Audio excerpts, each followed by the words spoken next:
രണ്ട് മൂലകങ്ങൾ കൊണ്ട് മാത്രമേ അണുബോംബ് നിർമ്മിക്കാൻ കഴിയുകയുള്ളൂ. അത് യുറേനിയവും പ്ലൂട്ടോണിയവുമാണ്.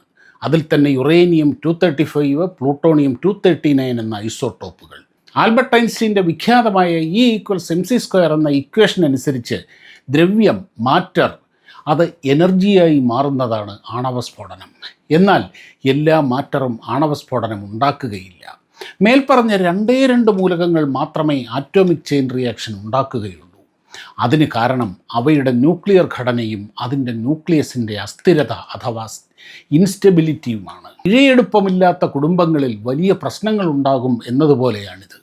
യുറേനിയത്തെക്കുറിച്ച് നമ്മൾ വീഡിയോ ചെയ്തിട്ടുണ്ട്. എന്നാൽ എന്താണ് പ്ലൂട്ടോണിയം, എന്താണ് പ്ലൂട്ടോണിയത്തിൻ്റെ ഉറവിടം എന്നതൊക്കെ നമുക്കൊന്ന് നോക്കിയാലോ. എന്നാൽ തുടങ്ങാം. പ്രിയപ്പെട്ടവരെ, ഞാൻ ഷാബു പ്രസാദ്. സയൻസ് കോർണറിൻ്റെ പുതിയ വീഡിയോയിലേക്ക് എല്ലാവർക്കും സ്വാഗതം. വീഡിയോ ഇഷ്ടപ്പെട്ടാൽ ലൈക്ക് ചെയ്യണം, താല്പര്യമുള്ളവരിലേക്ക് ഷെയർ ചെയ്തു കൊടുക്കണം. നിങ്ങളുടെ അഭിപ്രായങ്ങളും നിർദ്ദേശങ്ങളും വിമർശനങ്ങളുമെല്ലാം കമൻ്റായി രേഖപ്പെടുത്തണം. എനിക്ക് എൻ്റേതായ രാഷ്ട്രീയ ചിന്താഗതികൾ ഉണ്ടെങ്കിലും ഈ ചാനലിൽ ഞാൻ സയൻസ് മാത്രമേ പറയാറുള്ളൂ. എങ്കിലും രാഷ്ട്രീയവും അല്ലാത്തതുമായ ഉദ്ദേശങ്ങളോടെ എൻ്റെ വീഡിയോകൾക്ക് താഴെ വന്ന് സ്ഥിരമായി ചോദിക്കുന്ന ഒരു ചോദ്യമുണ്ട്. ചാണകത്തിൽ നിന്ന് എങ്ങനെയാണ് പ്ലൂട്ടോണിയം ഉണ്ടാക്കുന്നത്, അതിനെപ്പറ്റി ഒരു വീഡിയോ ചെയ്യാമോ എന്നൊക്കെ. ചാണകത്തിൽ നിന്ന് പ്ലൂട്ടോണിയം ഉണ്ടാക്കാമോ എന്ന് എനിക്കറിയില്ല. ഞാൻ പഠിച്ച സയൻസിൽ അങ്ങനെയൊന്നില്ല.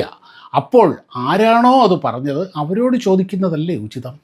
അതാരാണോ പറഞ്ഞത് അവരോട് പോയി ചോദിക്കുക. എന്തായാലും ഞാൻ പഠിച്ച സയൻസിൽ അങ്ങനെയൊന്നില്ല. ഞാൻ പഠിച്ച പ്രകാരം എന്താണ് ഈ പ്ലൂട്ടോണിയം എന്ന് പറയാൻ ശ്രമിക്കാം. ശാസ്ത്രചരിത്രത്തിലെ ഏറ്റവും വലിയ വിപ്ലവകരമായ കണ്ടെത്തലുകളിൽ ഒന്നാണ് ആൽബർട്ട് ഐൻസ്റ്റീൻ്റെ മാസ് എനർജി റിലേഷൻ. മാസ് തന്നെയാണ് എനർജി, എനർജി തന്നെയാണ് മാസ്. ഇതാണ് അതിൻ്റെ രത്നച്ചുരുക്കം. എല്ലാ വസ്തുക്കളും നിർമ്മിക്കപ്പെട്ടിരിക്കുന്നത് എനർജി, ഊർജം കൊണ്ടാണ്. അങ്ങനെ ഒരു മാസിൽ അടങ്ങിയിരിക്കുന്ന എനർജിയെ മോചിപ്പിച്ചാൽ അത് വളരെ ഭീമമായിരിക്കും എന്ന് അദ്ദേഹം കണക്കുകൂട്ടി. അതാണ് ഐൻസ്റ്റീൻ്റെ വിഖ്യാതമായ മാസ് എനർജി റിലേഷൻ, E=mc².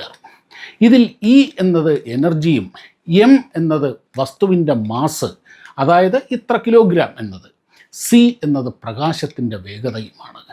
അത് സെക്കൻഡിൽ 3 ലക്ഷം കിലോമീറ്ററാണ്. ഈ സമവാക്യപ്രകാരം കണക്ക് കൂട്ടിയാൽ 1 കിലോഗ്രാം മാറ്ററിൽ അതിന് എന്ത് വസ്തുവുമാകട്ടെ അതിൽ എത്ര ഊർജമുണ്ടെന്നറിയാമോ? 9 എഴുതി പിന്നിൽ ഒരു 16 പൂജ്യം ഇട്ടാൽ എത്രയാണോ അത്രയും ജൂൾ. ഒന്ന് റൗണ്ട് ചെയ്ത് പറഞ്ഞാൽ 1000 കോടി ജൂൾ. ഇത് വൈദ്യുതിയാക്കി മാറ്റിയാൽ 2500 കോടി കിലോ വോൾട്ട് എന്ന് വെച്ചാൽ കൊച്ചി നഗരത്തിന് 10 വർഷം ഉപയോഗിക്കാൻ വേണ്ട വൈദ്യുതി. ഇത് അപ്പാടെ പൊട്ടിത്തെറിച്ചാൽ കേരളം മുഴുവൻ 1 നിമിഷം കൊണ്ട് ചാരമാകും. 1 കിലോ കല്ലിലോ മരത്തിലോ നമ്മിൽ തന്നെയോ ഉള്ള ഊർജത്തിൻ്റെ കാര്യമാണ് ഈ പറയുന്നത്. കണ്ണ് തള്ളിപ്പോയോ? തള്ളിപ്പോകും. സത്യമാണിത്. എന്നാൽ പിന്നെ ഈ എനർജി എല്ലാം കൂടി എടുത്താൽ പോരെ? എന്തിനാണ് വലിയ താപനിലയങ്ങളും ഹൈഡൽ പ്രോജക്റ്റുകളും ഒക്കെ പണിയുന്നത്? പക്ഷേ അത് ഈ പറയുന്നത് പോലെ നടക്കില്ല. തത്വത്തിൽ പറയുന്ന പല സയൻസും പ്രായോഗികമായി നടക്കില്ല. എവിടെയാണ് ഈ ഊർജം സംഭരിച്ചു വച്ചിരിക്കുന്നത്? നോക്കൂ കൂട്ടുകാരെ, ഈ പ്രപഞ്ചത്തിൽ 4 അടിസ്ഥാന ബലങ്ങളുണ്ട്. പ്രപഞ്ചഗോളങ്ങൾ തമ്മിലുള്ള ആകർഷണം, ഗുരുത്വബലം, ഗ്രാവിറ്റി, സൂര്യനിൽ നിന്നും നക്ഷത്രങ്ങളിൽ നിന്നുമൊക്കെയുള്ള ചൂടും പ്രകാശവുമൊക്കെ സഞ്ചരിക്കുന്ന ബലം, അതാണ് ഇലക്ട്രോ മാഗ്നറ്റിക് ഫോഴ്സ്.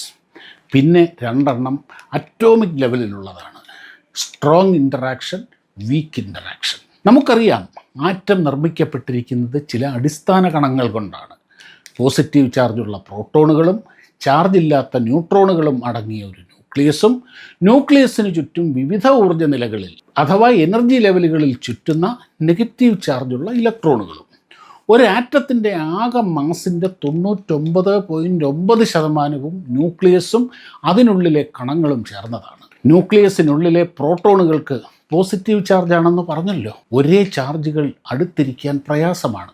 അവ റിപ്പൽ ചെയ്തു പോകും, വികർഷിച്ചു പോകും. 2 മാഗ്നറ്റുകളുടെ ഒരേ പോളുകൾ നോർത്തും നോർത്തും അല്ലെങ്കിൽ സൗത്തും സൗത്തും അടുപ്പിച്ച് വെക്കാൻ എത്ര ബലം പ്രയോഗിക്കണം? അപ്പോൾ ന്യൂക്ലിയസ് പോലുള്ള ഒരു ചെറിയ സ്ഥലത്ത് ഇത്രയധികം പോസിറ്റീവ് ചാർജുള്ള പ്രോട്ടോണുകൾ ചേർന്നിരിക്കണമെങ്കിൽ അവയെ ചേർത്ത് നിർത്തുന്ന എത്ര ഭീമമായ ഒരു ബൈൻഡിങ് എനർജി ഉണ്ടാകണം. അതാണ് സ്ട്രോങ് ഇൻ്ററാക്ഷൻ. ന്യൂക്ലിയസിനുള്ളിൽ പല പ്രക്രിയകളും നടക്കുന്നുണ്ട്. ഒരു തരത്തിലുള്ള കണങ്ങളെ വേറൊരു കണമാക്കി മാറ്റുക, അതായത് ന്യൂട്രോണിനെ പ്രോട്ടോണും ഇലക്ട്രോണുമാക്കുക, തിരിച്ചാക്കുക, അങ്ങനെ ഒരുപാട് കാര്യങ്ങൾ ഈ ന്യൂക്ലിയസിൻ്റെ അകത്ത് നടക്കും. പുതിയ കണങ്ങളെ സൃഷ്ടിക്കുക, അങ്ങനെയുള്ള കാര്യങ്ങൾ. അത് ന്യൂക്ലിയസിനുള്ളിൽ വളരെ ചെറിയ ദൂരത്തിലാണ് ഈ നടക്കുന്നത്. ഇതിന് കാരണമായ അടിസ്ഥാന ബലമാണ് വീക്ക് ഇൻ്ററാക്ഷൻ. സ്ട്രോങ് ഇൻ്ററാക്ഷൻ വളരെ വലുതാണ്, വീക്ക് ഇൻ്ററാക്ഷൻ വളരെ ചെറുതുമാണ്. അതുകൊണ്ടാണ് സ്ട്രോങ് വീക്ക് എന്ന് പറയുന്നത്. പേര് വീക്ക് എന്നാണെങ്കിലും പ്രപഞ്ചത്തിൻ്റെ നിലനിൽപ്പിന് ഈ പ്രക്രിയകൾ, ഈ വീക്ക് ഇൻ്ററാക്ഷൻ അത്യാവശ്യമാണ്. ചില ഭാരം കൂടിയ മൂലകങ്ങളിൽ, അതായത് ഒരുപാട് പ്രോട്ടോണുകളും ന്യൂട്രോണുകളും ഒക്കെ ഉള്ളവയിൽ, പ്രോട്ടോണുകളുടെയും ഇലക്ട്രോണുകളുടെയും എണ്ണം വളരെ കൂടുതലുള്ളവയിൽ അതിൽ വീക്ക് ഇൻ്ററാക്ഷൻ കൂടുതലാകുമ്പോൾ അവയുടെ ന്യൂക്ലിയസ് വളരെ അൺസ്റ്റേബിൾ ആകും. അതിൽ ന്യൂട്രോണുകൾ പിളർന്ന് പ്രോട്ടോണുകളും ഇലക്ട്രോണുകളും റേഡിയേഷനുകളും ഒക്കെ ആയിക്കൊണ്ടേയിരിക്കും. അവയിൽ നിന്ന് തുടർച്ചയായി റേഡിയേഷനുകൾ വന്നുകൊണ്ടേയിരിക്കും. ആൽഫ, ബീറ്റ, ഗാമ എന്നൊക്കെ പറയുന്നത്. അതാണ് റേഡിയോ ആക്ടിവിറ്റി. ഈ റേഡിയോ ആക്ടിവിറ്റി കാരണം ഒരു മൂലകം കുറേശ്ശെ മറ്റൊരു മൂലകമായിട്ട് മാറും. അതിൻ്റെ അറ്റോമിക് സ്ട്രക്ചർ മാറും. അറ്റോമിക് സ്ട്രക്ചർ മാറുമ്പോൾ ആ മൂലകവും മാറുമല്ലോ എന്ന് പറഞ്ഞത്. ഇങ്ങനെ റേഡിയോ ആക്റ്റീവായ മൂലകങ്ങളിൽ അപൂർവം ചിലതിൻ്റെ ന്യൂക്ലിയസിനെ ഒരു ന്യൂട്രോൺ കൊണ്ട് പ്രഹരിച്ചാൽ പിളർക്കാൻ സാധിക്കും. അതായത് ന്യൂട്രോൺ എന്ന കോടാലി എടുത്ത് വെട്ടിയാൽ അതങ്ങോട്ട് പിളരും. കാര്യം അത് വളരെ വീക്കാണ്. മനസ്സിലായില്ലേ? എല്ലാം അത് പറ്റില്ല. ഇപ്പം നമുക്ക് തന്നെ അറിയാം, ഒരു വെട്ടുകത്തി എടുത്തിട്ട് ഒരു കല്ലേലടിച്ചാൽ അത് പിളരുമോ? ഇല്ല. എന്നാൽ ഒരു വിറകിൽ തടിയിലടിച്ചാലോ അത് പിളരും എന്ന് പറയുന്നത് പോലെ. അങ്ങനെ സംഭവിക്കുമ്പോൾ അതിനുള്ളിൽ പ്രോട്ടോണുകളെ ഇങ്ങനെ യോജിപ്പിച്ച് നിർത്തുന്ന ബൈൻഡിങ് എനർജിയുടെ കാര്യം പറഞ്ഞില്ലേ, ആ ബൈൻഡിങ് എനർജിയുടെ ഒരു ചെറിയ ഭാഗം ചൂടായി പുറത്തു വരും. അതാണ് ന്യൂക്ലിയർ ഫിഷൻ. ഇങ്ങനെ പിളർക്കുമ്പോൾ അവിടെ കൂടുതൽ ന്യൂട്രോണുകൾ ഉണ്ടാകും. അവ പോയി അടുത്തുള്ള ന്യൂക്ലിയസുകളെ പിളർക്കും. അങ്ങനെ ഏതാനും മൈക്രോ സെക്കൻഡിൽ ശതകോടിക്കണക്കിന് ന്യൂക്ലിയസുകൾ പിളർന്ന് വളരെ വലിയ ഊർജം പുറത്തു വരും. ഇതാണ് ന്യൂക്ലിയർ ചെയിൻ റിയാക്ഷൻ. ഒരണുബോംബിൽ ഇതാണ് സംഭവിക്കുന്നത്. ഒരു ന്യൂക്ലിയർ റിയാക്ടറിലും ഇത് തന്നെയാണ് സംഭവിക്കുന്നത്.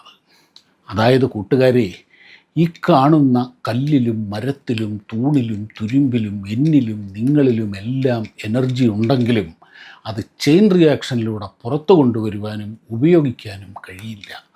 അത് ഇതുവരെ യുറേനിയത്തിലും പ്ലൂട്ടോണിയത്തിലും മാത്രമേ സാധിച്ചിട്ടുള്ളൂ.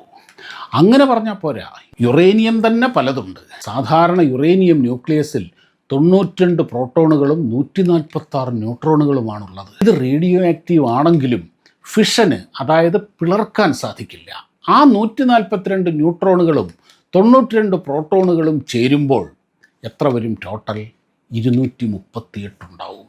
അതുകൊണ്ട് ഇതിനെ റെപ്രസെൻ്റ് ചെയ്യുന്നത് യുറേനിയം 238 എന്നാണ്. എന്നാൽ യുറേനിയത്തിൽ തന്നെ 146 പകരം 143 ന്യൂട്രോണുകളുള്ള ഒരു വകഭേദം അഥവാ ഐസോട്ടോപ്പ് ഉണ്ട്.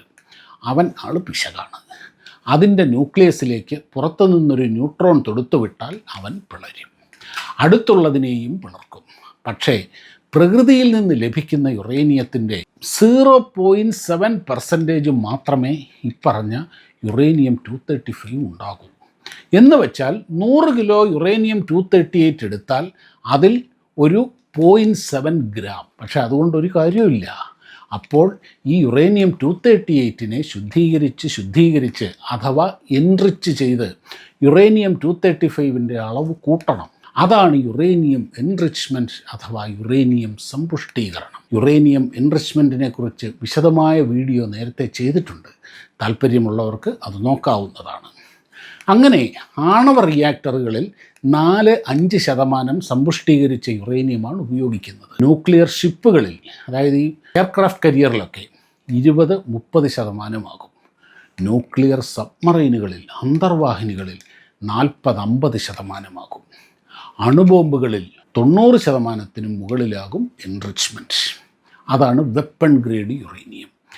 അതായത് ഒരു രാജ്യം 50% മുകളിൽ യുറേനിയം എൻറിച്ച് ചെയ്യുന്നു എന്നതിനർത്ഥം അവർ അണുബോംബ് ഉണ്ടാക്കാൻ പോകുന്നു എന്ന് തന്നെയാണ്. ഇങ്ങനെയുണ്ടാകുന്ന സ്ഫോടനത്തിലും മുഴുവൻ മാറ്ററും എനർജിയായി മാറുന്നില്ല. അതിലടങ്ങിയിരിക്കുന്ന എനർജിയുടെ ഒരു ചെറിയ ശതമാനമേ അപ്പോഴും പുറത്തു വരുന്നുള്ളൂ. വിഷയം പ്ലൂട്ടോണിയമാണല്ലോ.